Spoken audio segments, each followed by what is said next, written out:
Hola, hola. Yo soy pro de sonido, a ver si me logran escuchar. Alguien del público que me pueda confirmar. Jesús Pérez Velasco, hola, mucho gusto, gracias por saludarnos. Díganme, amigos, ¿desde dónde nos escuchan? A ver si hay mucha gente otra vez de Bolivia, de Acapulco, de Guerrero. Había muchas personas hace una semana. Aquí está José Javier López García. Lo vamos a hacer coanfitrión para que pueda darnos su gran presentación. Perla Yuridia Campos, buenas noches desde Acapulco, Guerrero. Nancy Ramírez desde Chipalcingo, Guerrero. Carlos Muñoz, nos escuchan sin problema. Muchas gracias. Sofía Padilla Orozco desde Hidalgo. Un saludo a toda la gente que nos escucha de Hidalgo, de Acapulco, Guerrero, como Perla Yuridia Campos. Padrísimo. De Alvarado, Veracruz, como cada 8 días, dice Silvio Arturo Zamudio. Muchas gracias, Silvio. Siempre te tenemos por aquí. Saludos a todos. Y bueno, ya se nos hicieron las 8 en punto, horario del centro de México.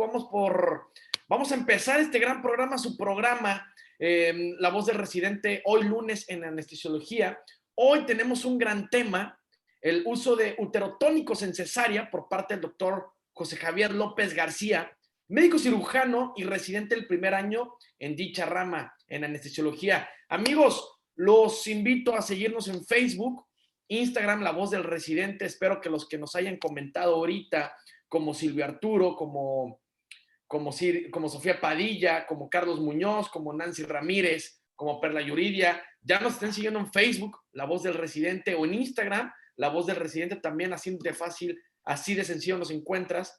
También los invito a suscribirse al canal de YouTube Medical Legal Center, así nos encuentras, te suscribes y todos los lunes, José Javier, encontrarás contenido de valor, contenido enriquecedor para que no te pierdas nunca y nunca te despegues de nosotros de Medical Legal Center. Es importante que te suscribas. Estamos en Telegram también, ya en Facebook. A la gente de Facebook aprovecho para darles un saludo. Ya les dejé los links de Instagram y de Telegram a los del Zoom. Ahorita se los voy a poner para que se sumen a esta comunidad. Antes de arrancar, les explico la dinámica. Doctora Bernadette Casillas, qué gusto saludarla. Ahorita la hago coanfitriona.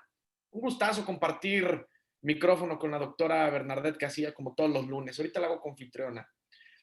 Como les estaba comentando, ascender a panelista, como les estaba comentando, la dinámica es la siguiente. Nuestro gran doctor invitado, José Javier López García, tendrá 30 minutos para exponer su tema. 30 minutitos. Al terminar, la doctora Bernadette Casillas, nuestra doctora mentora, tendrá también sus minutos para complementar la charla, cuestionar, dar ahí unos tips, consejos, lo que sea necesario. Finalmente concluimos con el mejor público que existe, que son ustedes, los residentes de anestesiología, para que hagan sus preguntas, complementen, manden más saludos si quieren. Yo, Tony Bachi, daré voz a sus preguntas, comentarios, saludos al aire. También a la gente de Zoom los invito a participar ahí en el chat. La gente del Zoom en el chat o en preguntas y respuestas, como quiera, les doy voz a sus inquietudes. Perfecto. Bueno, antes de arrancar, ya una vez explicada la dinámica, me quiero dirigir a los jefes de residentes. Si usted, que es jefe de residentes y requiere una de las prácticas de Medical Legal Center, ya sea para capacitar o para adiestramiento en temas médico-legales, no duden en contactarnos y solicitarla sin costo alguno al correo atención.mlc@gmail.com. Atención sin acento, .mlc@gmail.com, y con mucho gusto, damas y caballeros, damos esta plática sin costo en este momento de pandemia. Bueno, sin más preámbulo, no le robo más minutos a nuestro gran invitado especial, doctor José Javier López García, como ya lo dije, médico cirujano y residente del primer año en anestesiología. Adelante, José Javier, ¿puedes compartir pantalla? Listo, te estoy viendo. ¿Qué tal? En lo que pones tu pantalla, Silvio Arturo, quiero leer un comentario de Silvio.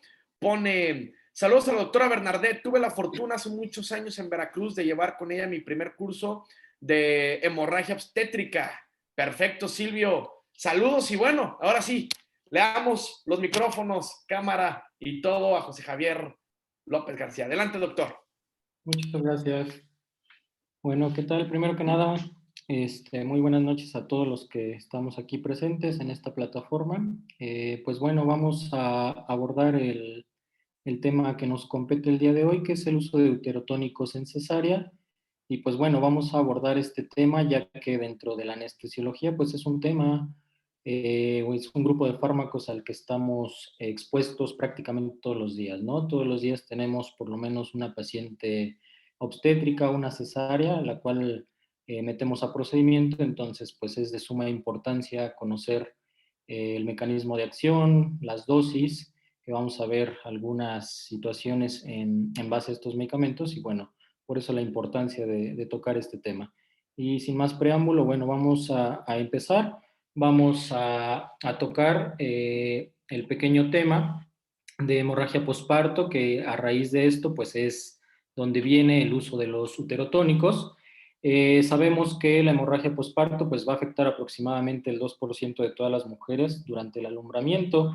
Tristemente, sigue siendo la hemorragia posparto una causa o la causa principal de mortalidad materna en países de bajos ingresos, de tercer mundo, vamos a decirlo, y tristemente también está asociada a casi un cuarto de todas las defunciones maternas en todo el mundo, incluso países de recursos altos. La mayoría de estas complicaciones de esta hemorragia posparto pudieran evitarse gracias al uso profiláctico de estos agentes uterotónicos durante el alumbramiento o una vez que se instaure una hemorragia posparto, pues dar un tratamiento oportuno y apropiado.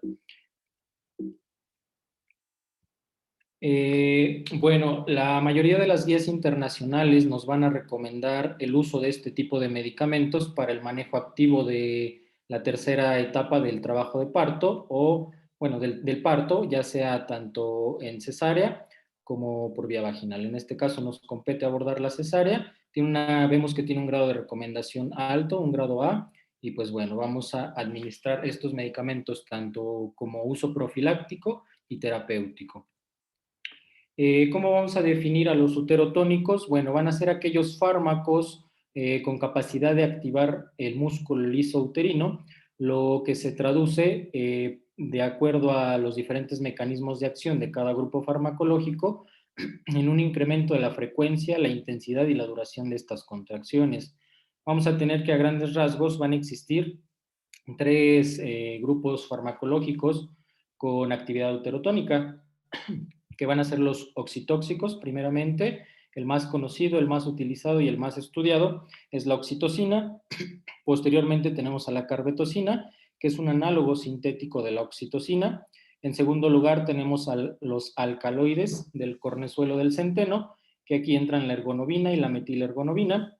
Y por último, las prostaglandinas, que en México el más utilizado o el único que tuviéramos disponible es la prostaglandina E1, que es el misoprostol, y tenemos a nivel mundial otros tipos de prostaglandinas, que son la prostaglandina E2, que representada por el dinoprostón, y la prostaglandina F2 alfa como representante del carboprost. Pero sin embargo, vamos a tocarlos al final de la charla a grosso modo, pero como les comentaba, son medicamentos que no tenemos disponibles y además tienen alguna contraindicación en ciertas situaciones que nos limitan el uso de estos medicamentos. Empezamos con la oxitocina. Vamos a ver que sí o sí este medicamento es el agente de primera línea en la prevención y el tratamiento de la hemorragia posparto. A modo de recordatorio, sabemos que la oxitocina pues, se va a producir en el núcleo supraóptico y paraventricular del hipotálamo. De ahí se va a almacenar junto con la vasopresina en la hipófisis posterior. Comparte estructura similar a esta hormona, la vasopresina.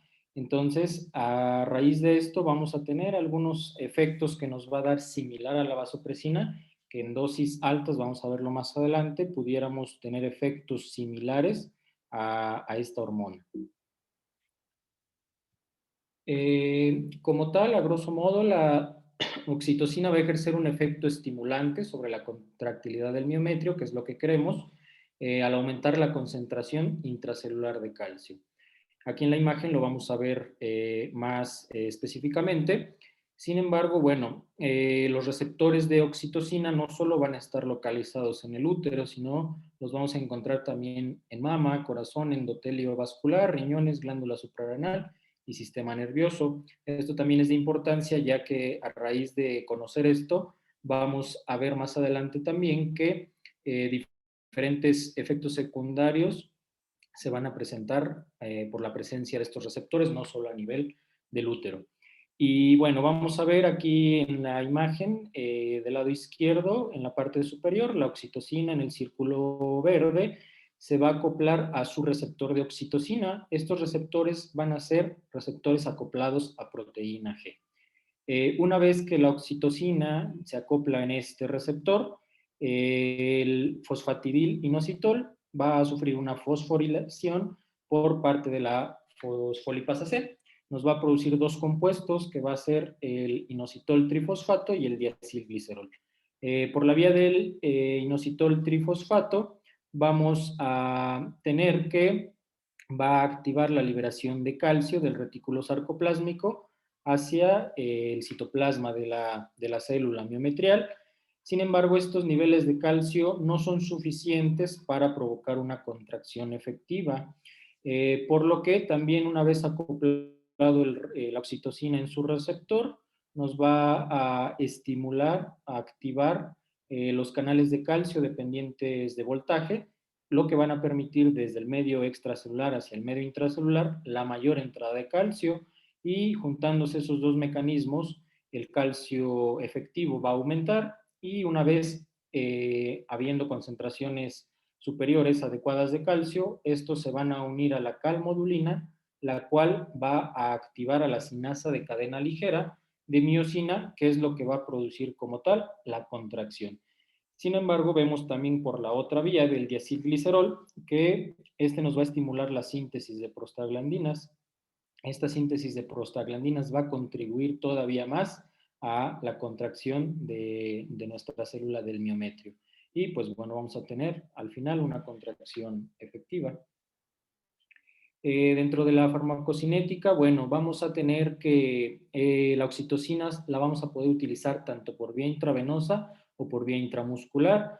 Es raro llegar a ver que la lleguemos a utilizar por vía intramuscular. Yo por lo menos en lo que llevo de práctica médica como médico general y ahora en estos meses de residencia, en lo particular no he visto que se haya utilizado por vía intramuscular, ya que bueno, es preferible, sí, siempre la vía intravenosa a la vía intramuscular. ¿Por qué? Pues lo vemos aquí, su inicio de efecto por vía intravenosa es un efecto inmediato. Ahí difiere la bibliografía, la mayoría lo dice así, inmediato, pero pueden diferir desde 15, 30 o menor a un minuto de inicio de acción. Por vía intramuscular, el inicio lo vamos a tener que es de 3 a 7 minutos, con un efecto máximo por vía intravenosa a los 3 minutos. Este medicamento, una vez en el torrente, no se va a unir a proteínas plasmáticas, nos va a dar una vida media de 10 a 12 minutos, es un periodo corto, y su metabolismo final va a ser por vía hepática y eliminación a través de la vía renal. Bien sabemos durante toda nuestra práctica, incluso de estudiantes, del servicio social, principalmente ahí es donde batallamos bastante con la red de frío, ¿no? Sabemos que la oxitocina se va a transportar y almacenar necesariamente en nuestra red de frío, por lo menos nos decían, pues hay que tener un refrigerador para tener disponible nuestro, nuestro fármaco, ¿no? Y que no se inactive, porque si este medicamento no se almacena o transporta en el rango de estas temperaturas, pues puede sufrir inactivación y obviamente no va a cumplir el efecto que nosotros queremos a la hora de utilizarlo. Va a ocurrir un efecto, un fenómeno en este medicamento que a veces incluso, no sé, yo en lo particular lo he escuchado, que muchos médicos, incluso me incluyo, lo llegamos a mencionar en algún momento como una saturación de receptores de oxitocina, ¿no? Sin embargo, no es el término correcto, lo ideal es llamarlo desensibilización.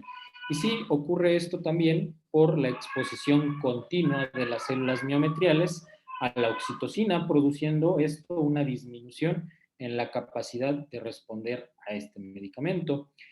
Una vez que pasa eso, pues se va a impedir la interacción del receptor con la proteína G a la que está acoplada este receptor, y así pues va a bloquear la transducción de las señales por medio del ARN mensajero, y pues no nos va a ser posible es que esas señales lleguen al lugar indicado y pues tengamos el efecto que queremos.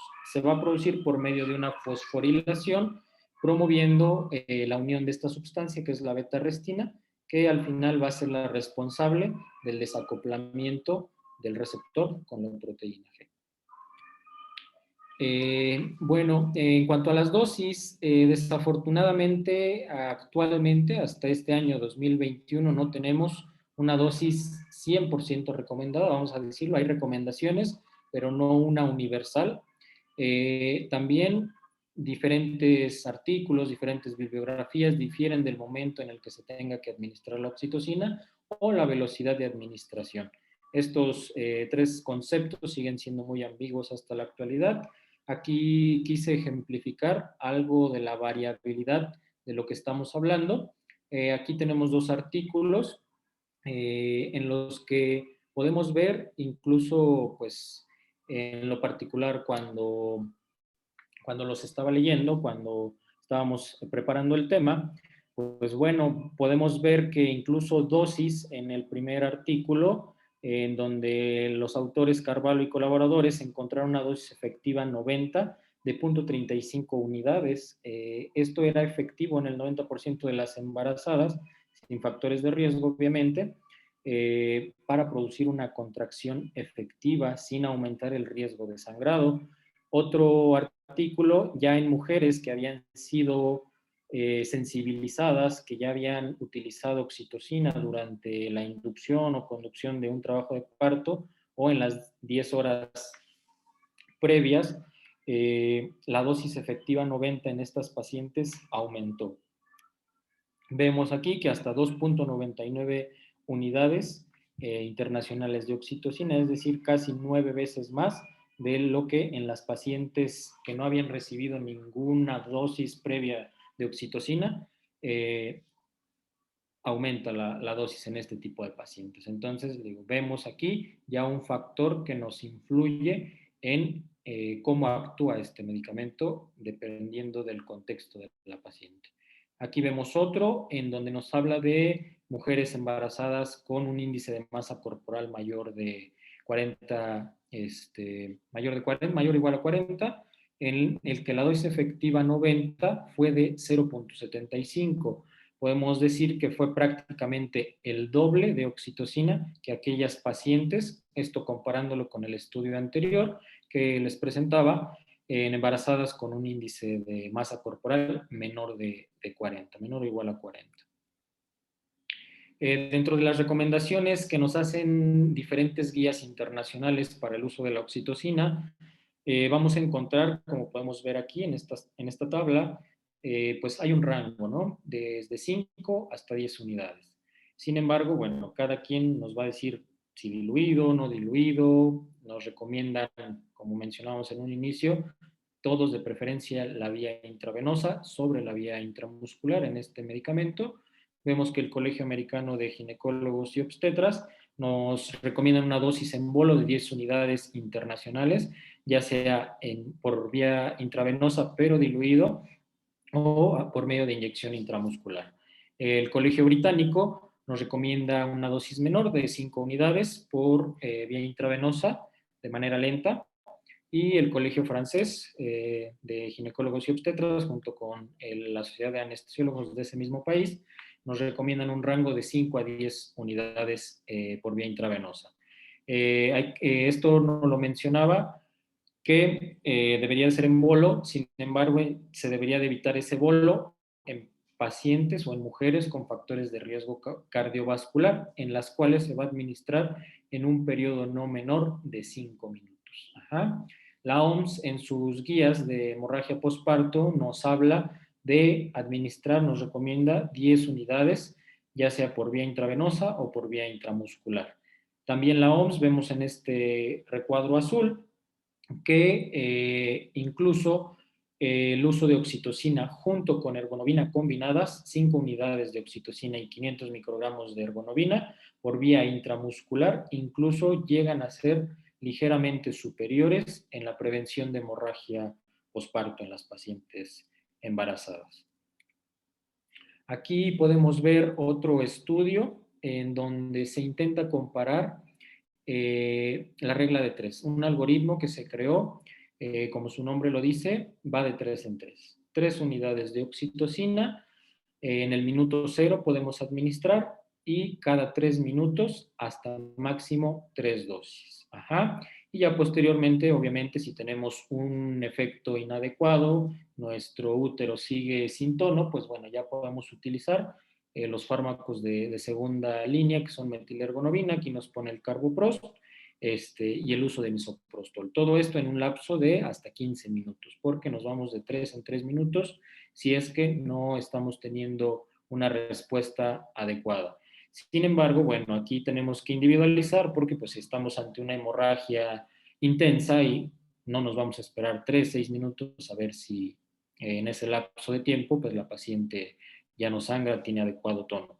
Sin embargo, bueno, aquí lo que intentaron demostrar era tratar de minimizar la dosis efectiva de oxitocina administrada en las pacientes. Como vemos en el título de este estudio, se comparó esta dosis de 3 unidades cada 3 minutos hasta 3 dosis máximo con una infusión continua de oxitocina. Eran 30 unidades de oxitocina en 500 mililitros de solución fisiológica. El estudio no menciona en ningún apartado por cuánto tiempo se dejaba esa infusión.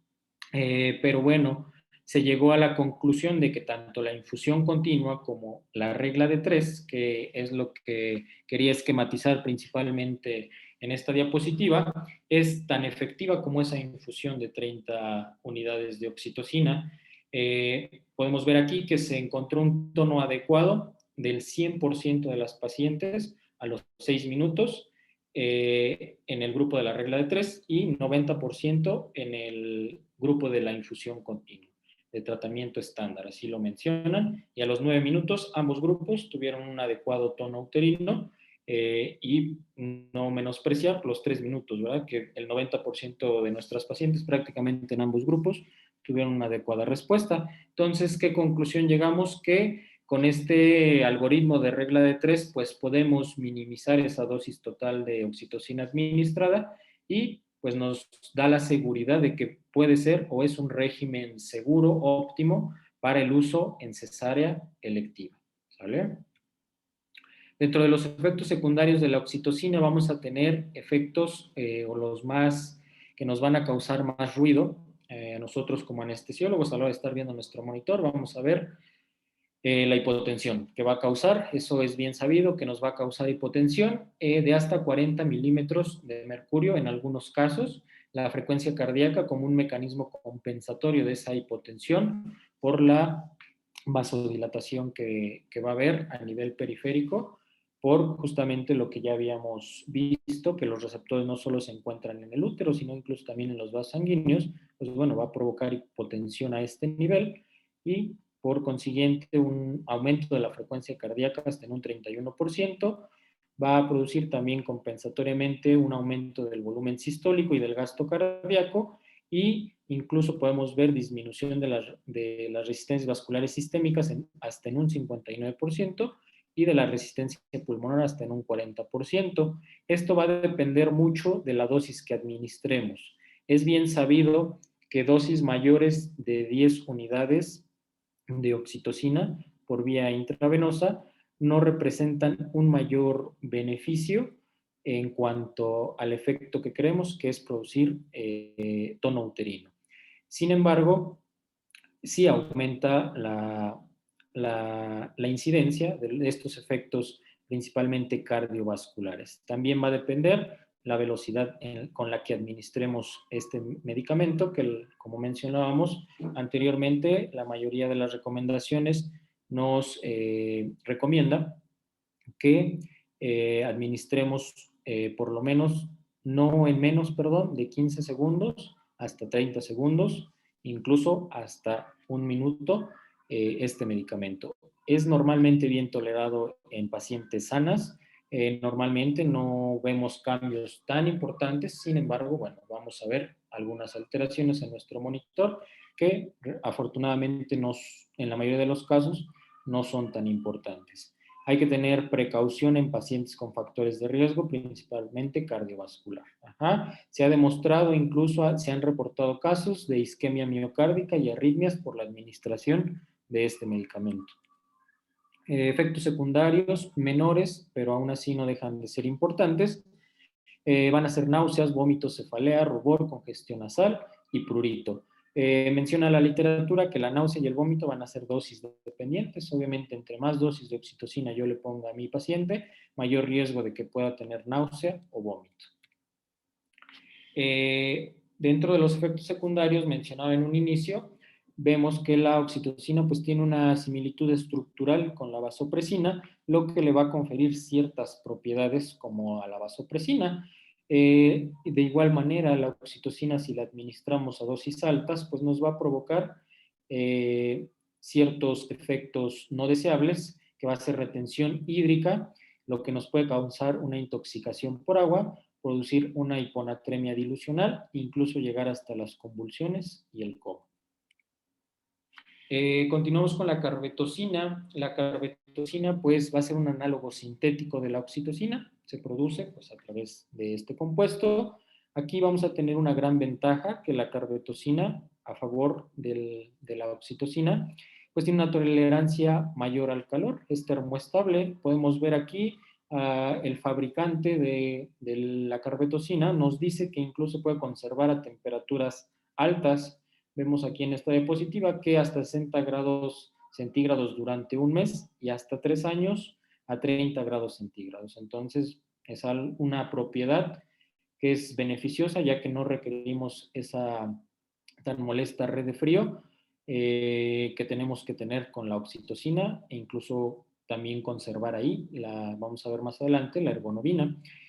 Sin embargo, desafortunadamente la carbetocina tiene un mayor costo. Ajá. Es mucho más costosa que la oxitocina y pues por eso todavía se prefiere, por esa razón, la oxitocina en contra de la carbetocina. La carbetocina va a ser más lipofílica, lo que le va a conferir el aumento de semivida. Vamos a ver que va a tener una vida media más larga, obviamente, desde 40 a 120 minutos por vía pues intravenosa, que esto es, si recordamos las diapositivas anteriores, 4 a 10 veces mayor que la oxitocina. Recordamos que la vida media de la oxitocina es de 10 a 12 minutos aproximadamente. Y bueno, esta propiedad de tener un efecto más duradero, pues nos va a llevar a tener una reducción en el uso adicional del uso de más uterotónicos para tratar o prevenir la hemorragia postparto. El mecanismo de acción es similar al de la oxitocina, actúa de la misma manera, aumentando las concentraciones de calcio intracelular y la síntesis de prostaglandinas, llevando a cabo la contracción miometrial. Dentro de las dosis, aquí, bueno, hay vamos a decirlo, mayor estándar. La mayoría de las literaturas, de los consensos, nos dicen que la dosis recomendada de carbetocina es de 100 microgramos.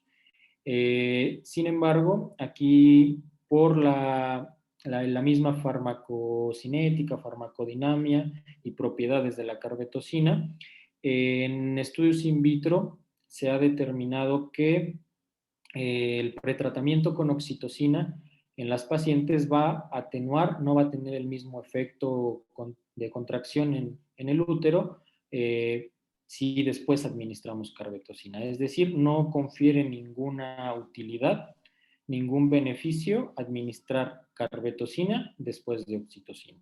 Tenemos que administrar, son los dos fármacos de primera línea, ya sea uno u otro, nunca uno después de otro, ¿sale? Podemos dejar una infusión, sí, después de oxitocina, pero pues obviamente solo en ese contexto. José Javier, sí, dígame. buenas noches. Nos quedan 5 minutos, hijo.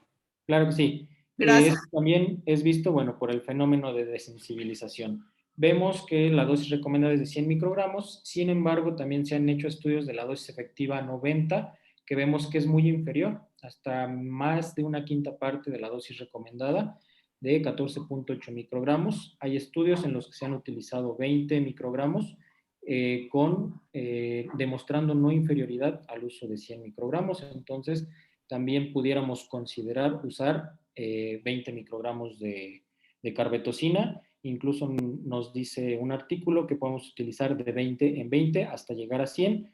Dosis mayores de 100 microgramos no nos confieren mayor beneficio, al contrario, sí aumentan el riesgo de arritmias intraoperatorias y taquicardia, y actualmente no está recomendado esa situación. Los efectos secundarios prácticamente van a ser similares a oxitocina. Los uterotónicos de segunda línea, ya veíamos, son los alcaloides del cornezuelo de centeno, la ergometrina y metilergometrina, y las prostaglandinas, que el que vamos a tocar mayormente es el misoprostol. Dentro de los alcaloides del cornezuelo, veíamos la ergometrina y metilergometrina, son alcaloides semisintéticos.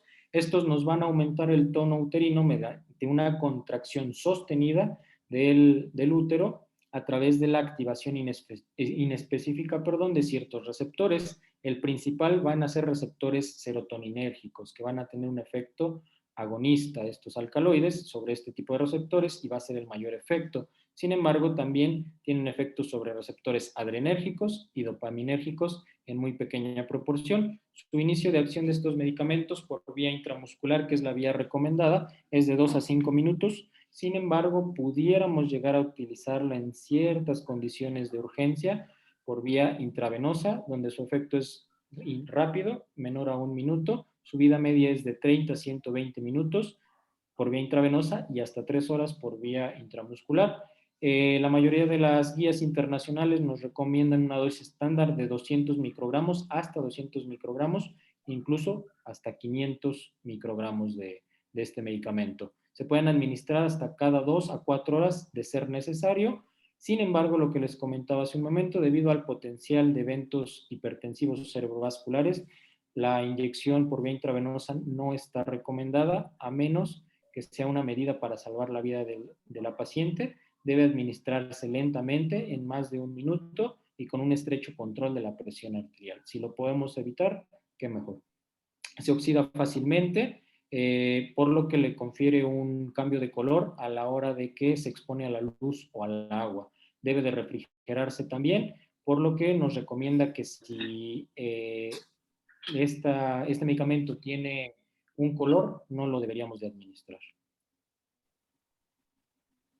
Bueno, los efectos adversos de estos dos medicamentos, principalmente vamos a tener la hipertensión arterial por la vasoconstricción, y de ahí en fuera vienen el resto de los efectos que la mayoría de los uterotónicos nos llegan a producir. Está contraindicada en estados hipertensivos del embarazo y en pacientes con cardiopatías. Se han encontrado casos también de isquemia y de infarto al miocardio por espasmo de arterias coronarias. Entonces debemos de tener cuidado en este tipo de pacientes y en pacientes, obviamente, con estados hipertensivos del embarazo. Ya para terminar, bueno, terminamos con misoprostol, que es un análogo sintético de prostaglandina E1. Van a facilitar el paso del calcio hacia el interior de la célula e impiden su fijación al sarcoplasma. Aquí vamos a tener diferentes vías de administración: oral, bucal, sublingual, vaginal y rectal, que principalmente aquí vamos a utilizar la vía oral y la sublingual para el manejo de la hemorragia posparto. Su inicio de acción es en 2 a 15 minutos, una vida media de 20 a 40 minutos. En el contexto veíamos aquí que por vía rectal se puede administrar, sin embargo, por vía vaginal, en el contexto de hemorragia o de atonía uterina no se recomienda, ya que su efecto o su absorción puede estar reducida por el sangrado. La dosis recomendada es desde 600 microgramos, incluso diversas literaturas refieren menos, 400 hasta 800 microgramos, ya sea por vía oral o sublingual de preferencia. Se puede administrar una segunda dosis a los 20 minutos después de la primera y se puede continuar administrando cada 4 a 6 horas sin pasar de una dosis máxima de 1 miligramo en 24 horas. Sus efectos adversos son similares también, sin embargo aquí difiere de los escalofríos y la hipertermia que llega a producir este medicamento.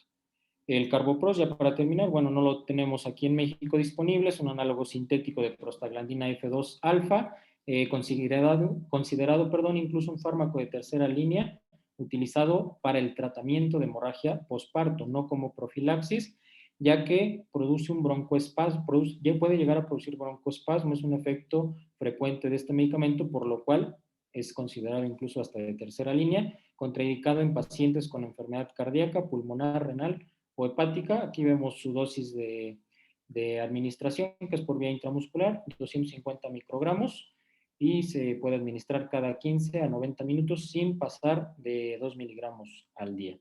Aquí ya para terminar, bueno, les había puesto una tablita donde nos recomiendan dentro de los consensos para cesárea electiva y para cesárea de urgencia en una paciente que ya estaba en trabajo de parto. Podemos ver rápidamente que nos recomiendan dosis de hasta 1 unidad en pacientes con para cesárea electiva, para posteriormente dejarles una infusión de 2.5 hasta 7.5 unidades de oxitocina. Veíamos que en pacientes ya sensibilizadas a la oxitocina, pues vamos a utilizar un poco más. En este caso nos recomiendan 3 unidades, igual dejarles una infusión mayor de 7.5 a 15 unidades. Y bueno, los fármacos de segunda línea, ya pues prácticamente es lo mismo que les había comentado, ya nada más eso era para resumir las dosis que habíamos visto anteriormente. Y bueno, ya para terminar las conclusiones, desafortunadamente, bueno, pues tenemos una prevalencia cada vez mayor de mujeres con alto riesgo de atonía uterina que se someten a cesárea. Es muy deseable esta información para podernos orientar sobre la administración óptima de la oxitocina y de los demás uterotónicos en este grupo de pacientes. Recordemos, la oxitocina sigue siendo el fármaco de primera línea en profilaxis y tratamiento para la hemorragia postparto. La carbetocina es un medicamento más costoso, no tiene superioridad significativa en el efecto de contractilidad uterina. Sin embargo, esperemos si en un futuro pueda llegar a ser el medicamento de primera línea sobre la oxitocina para el manejo de esta situación, ya que por lo que veíamos de la red de frío, pues le confiere ese gran beneficio y pues disminuye las dosis de rescate de otros uterotónicos en comparación con oxitocina por su vida media más larga. Tristemente no hay una recomendación, como vemos, de una dosis universal para todos los casos, hay que individualizar y pues bueno, en ambientes con recursos limitados en los que no tengamos disponible una vía intravenosa, que sea una urgencia, la administración intramuscular puede considerarse sobre la vía intravenosa. Y eso sería todo.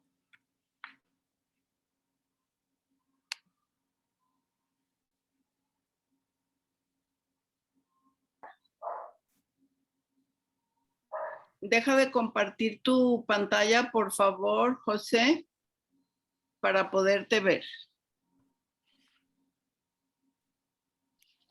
Gracias. Mira, José, muy bien tu plática, te felicito. Gracias. En realidad eres R1. Sí.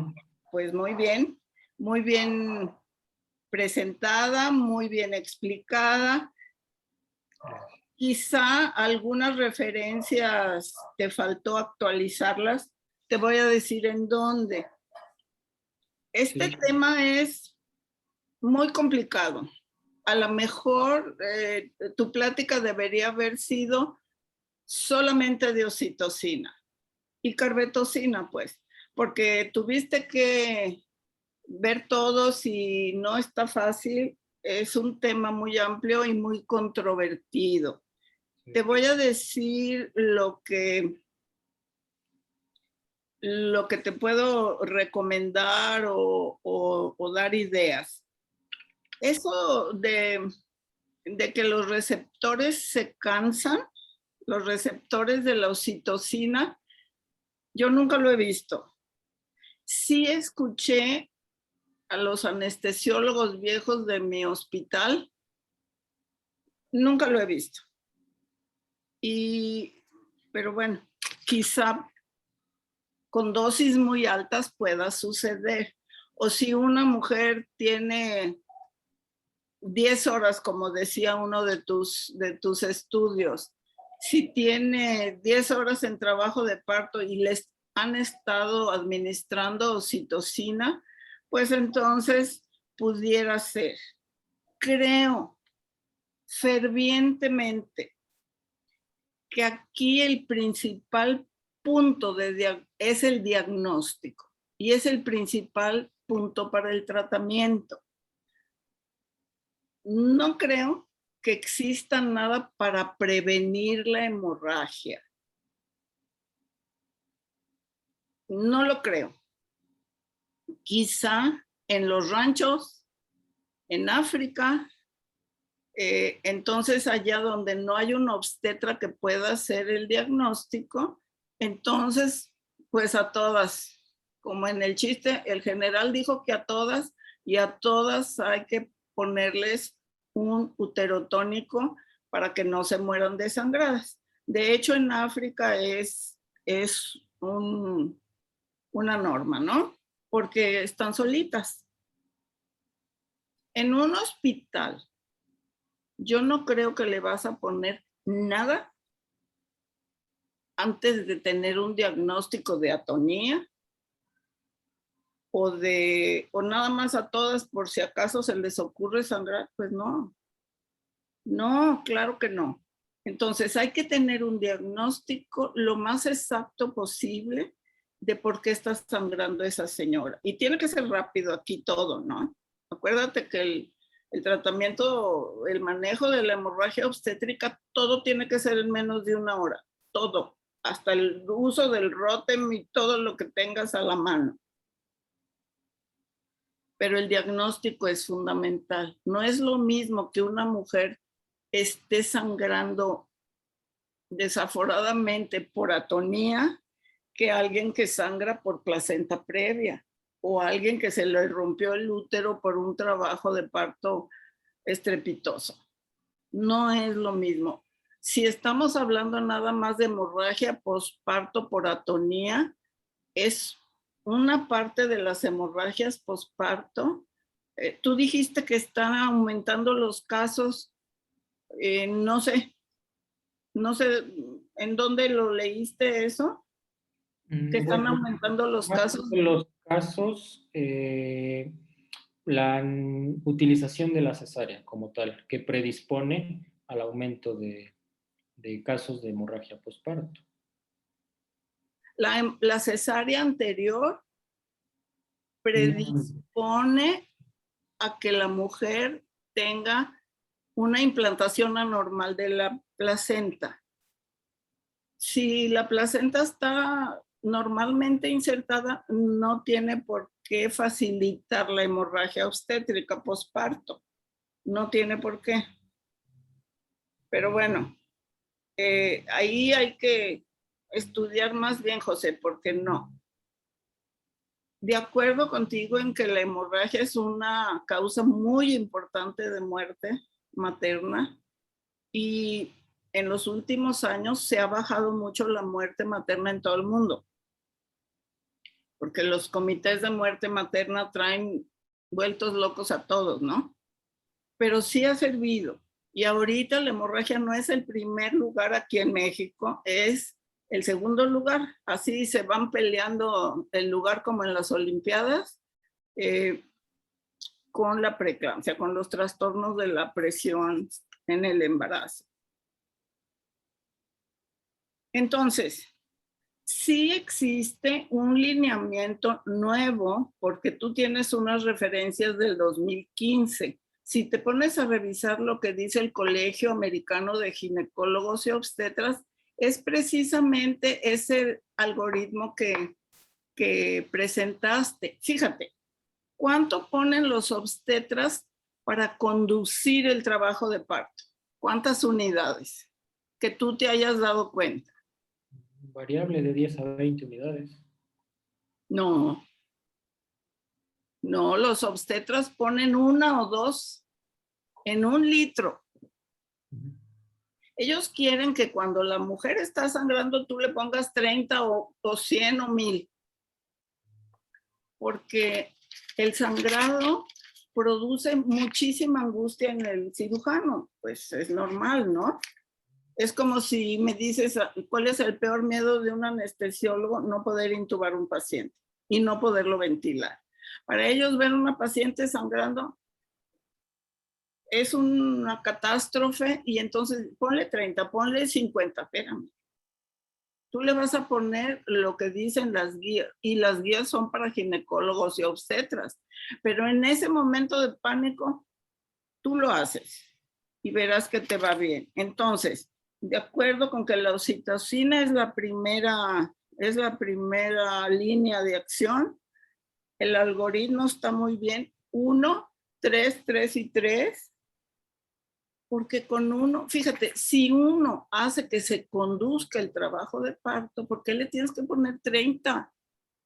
Te va a presentar todas las complicaciones con 30, le va a doler el pecho, le va a bajar la presión, va a vomitar, le duele la cabeza, se pone colorada como camarón cocido, hay taquicardia, hay arritmias, y de paso te voy a decir que todos los uterotónicos, absolutamente todos, pueden producir infarto en mujer sana, no nada más en la cardiópata, sana, todos. Si gustas revisar la literatura, entonces ese algoritmo está perfecto, José. 1, 3, 3 y 3, y luego pasar a otra cosa. La carbetucina, tú nos dijiste muy bien que es un análogo sintético de la oxitocina. Entonces, la única ventaja que le veo yo es que tiene un tiempo de duración más largo. Sin embargo, también dependiendo de la dosis, los efectos secundarios son exactamente iguales y ahí también duran más. Entonces, como de primera línea, ¿no? Muchos obstetras ahorita dicen, pon la carbetocina. Ajá. Y si ya le estás dando oxitocina, o si ya él le dio oxitocina en 50,000 horas, pues la carbetocina no es mágica. No es una magia, es una oxitocina glorificada, carísima, que tiene la única ventaja de que dura más, o desventaja. Perdón. Luego, la oxitocina y la carbetocina tienen como efectos secundarios, ya nos dijiste, tienen muchos receptores cardiovasculares en el corazón y en los vasos, dan vasodilatación y entonces el corazón responde con taquicardia, la mujer se pone inquieta. Si tú juntas, y eso yo creo que es muy importante que todos tus compañeros y tú y yo y todos sepamos que la oxitocina en una paciente que estaba en piso tratando de inhibir su trabajo de parto prematuro y la tenían con útero inhibidores, que son alfas agonistas. Entonces esos también dan vasodilatación, también dan taquicardia, también dan intoxicación hídrica y la paciente te puede presentar, si tú usas oxitocina y más a las dosis que el cirujano te pide, puede presentar la paciente un edema agudo pulmonar, del cual va a ser muy difícil que la saques. Eso, por favor, que se quede bien fijo en las circunvoluciones cerebrales. Bueno, quiero decirles así una pausa que refresca, que ya encontraron las neuronas de la abuela, por lo tanto estoy muy contenta.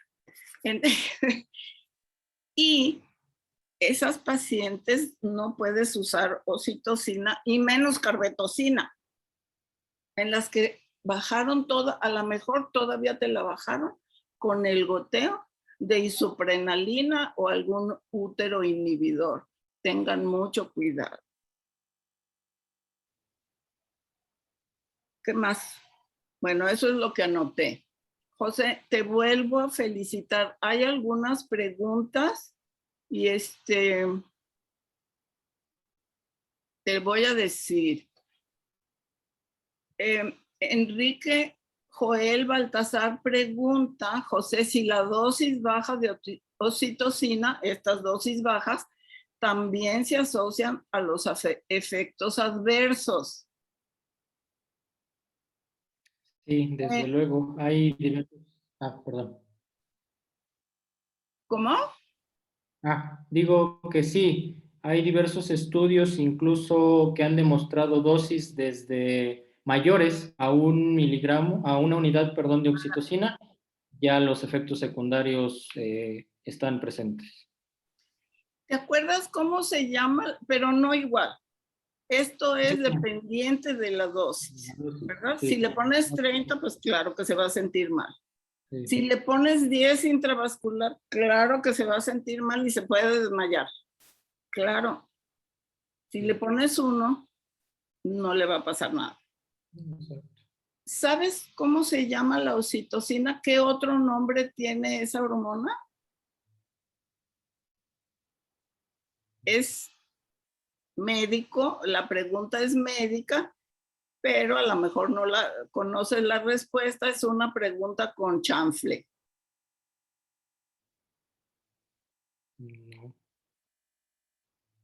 No, no importa, hijo, se llama la hormona del amor. Sí, lo tenía en mente, pero no sabía. Y entonces, ¿cuándo se secreta la mayor cantidad de oxitocina endógena en un embarazo? Al término del embarazo, bueno, cuando está en trabajo de parto. Fíjate que el estímulo más grande para que se liberen cantidades generosas de oxitocina endógena es cuando se evacúa el útero, cuando sale el niño, ya sea por parto o por cesárea. Entonces, cuando el útero se vacía, y de hecho en las cesáreas programadas, porque en las de urgencia todo el mundo corre y nadie se fija, pero fíjate en una cesárea programada, cuando sacan al bebé y sacan la placenta, que se tienen que esperar un ratito, pero sacan la placenta y el útero inmediatamente se empieza a contraer. Hay causas de que el útero no se contraiga efectivamente, como serían el embarazo gemelar, un feto macrosómico, gemelos, cirugía anterior. Ahí sí puede ser un defecto de la contracción. Algunos otros que no me vienen a la cabeza ahorita, pero falta. A ver, tenemos a la mujer 3 días en ayunas. ¿Por qué la van a operar? No la van a operar porque sube y baja y hay muchas urgencias y entonces la mujer no ha comido.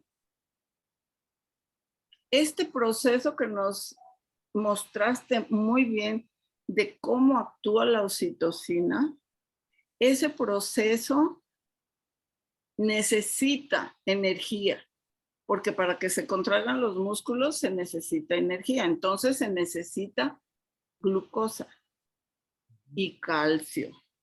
Si la mujer está ya fatigada, ya sudó, ya orinó 50,000 litros, ya está agotada del trabajo de parto y entonces dijeron, bueno, la vamos a operar, siempre hay que intentar, el obstetra debe de intentar un masaje gentil, si no hay otra causa, ¿verdad? Si no hay otra causa. Porque la atonía puede ser porque se quedaron coágulos en un parto o pedazo de placenta. Pero el obstetra debe de intentar un masaje gentil al útero. Podemos administrar una solución de glucosa al 5, 150 mililitros en 1 hora. Podemos administrar gluconato de calcio. No todo es o irnos a cirugía o irnos a todos los recursos terapéuticos. Por eso digo que el diagnóstico es lo más importante. ¿Por qué está sangrando? ¿Por qué ese útero le llega arriba del ombligo todavía? En caso de un parto, ¿verdad? ¿Qué está sucediendo? No todo es atonía. Te repito, José, la felicitación. Gracias. Te documentaste muy bien y ahora nada más te pido que veas todo lo que sucede para que en caso de que te digan, ponle 50. ¿Por qué? ¿Por qué está sangrando? ¿Sí? Él puede decir, te digo, porque ellos están angustiados, ¿sí? Y bueno, te mandan muchas felicitaciones, ya vi, pero eso le va a tocar a Toño decirte. También creo que había otra pregunta, hijo. A ver. La dosis baja. Algunos obstetras recomiendan 10 unidades. Pues no, ya dijimos que no, ¿verdad? Y luego piden administrar 20 unidades, pues menos. Y luego, porras y porras para ti. Y un regaño para mí, de Alfredo Lima, hay que complementar, no criticar. ¿Te sentiste criticado o acompañado? Si te sentiste criticado, dime con toda honestidad. No, no, para nada, al contrario, pues usted tiene muchísima más experiencia que nosotros y no, para nada criticado en lo absoluto, para nada. Bueno, porque no era mi intención jamás. No, para y nada. yo estoy aquí para apoyarlos, no para criticarlos. Exactamente. Muy No, bien. gracias. No, gracias a ti. Muy lindo tu tema. Te digo, a lo mejor debería de haber sido solo de oxitocina. Gracias, José. Por nada, gracias a usted. Muchas gracias, doctor José Javier, por tu gran presentación. Doctora Bernadette Casillas, gracias por la complementación. Los consejos siempre son bienvenidos porque yo creo que la gente también que los ve aprende. Aprende acompañado de José Javier. José Javier, aquí tenemos un dicho que es el compartir aprendemos todos juntos. Yo creo que lo acabas de comprobar ahora que expones tu tema. Pues también aprendes dos veces tú. Y ojalá muchos residentes que nos están viendo se motiven, se inspiren a raíz de tu presentación y se motiven a presentar aquí en esta plataforma que con mucho gusto se las damos. Claro, hay muchos comentarios en positivo a la presentación. Ya por el tiempo no da tiempo, ya por el tiempo tan corto que tenemos, no hay mucha maniobra para leerlos todos, pero en general, buena presentación, felicitaciones al doctor. No, puras porras, mi José Javier. Muchísimas felicidades. Esperemos que sigamos teniendo ponentes como tú. Adelante, doctora Bernadette. Fíjate que el doctor Carlos Muñoz nos pregunta en caso de hemorragia masiva si se pueden usar algunas cosas. Yo creo que podemos hacer una plática de ese tema porque también es gigantesco, ¿no? Yo propongo que sea una plática aparte, pero sí se pueden usar, pero no siempre. Y ya cuando está sangrando, pues ya buenas noches. Entonces todos corremos. Correcto. Gracias, doctora Bernadette, por contestarnos esa pregunta. Y bueno, finalmente terminar de saludarlos a todos, al doctor Edgar Apanco desde Puebla.